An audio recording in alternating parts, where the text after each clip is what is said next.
तर नमस्कार मित्रांनो, फायनली आपल्या आजच्या व्हिडिओमध्ये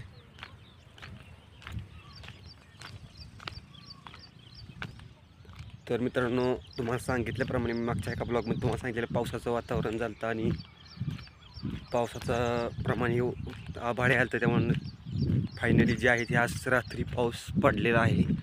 थोडा का होईना पण पाऊस पडला. तर आताही फुलं आभाळ आलेलं आहे. कधी काय होऊ शकते सांगता येत नाही मित्रांनो. अजूनही पावसाची शक्यता आहे, काही सांगू शकत नाही मित्रांनो. आत्ताशी एप्रिल महिन्यात मित्रांनो पावसाचं प्रमाण असं आभाळ येत असेल तर पावसाळ्यामध्ये पाऊस येण्याची शक्यता दाटच कमी राहील आणि पावसाचं प्रमाणही कमीच राहील. तर असं काय आपल्याला देणं नाही त्याच्या संबंधी, पण त्याचा आपल्या जीवनाचा संबंध आहे. चला मित्रांनो, भेटूया नेक्स्ट ब्लॉगमध्ये. तोपर्यंत पाहत राहा आपलं ब्लॉग कसे वाटतात ते कमेंट करून नक्की कळवा. आणि चॅनल अजूनही कोणी सबस्क्राईब करा असं चॅनलला नक्की सबस्क्राईब करा आणि व्हिडिओ कसे वाटतात ते कमेंट करून नक्की कळवा. चला भेटूया नेक्स्ट ब्लॉगमध्ये.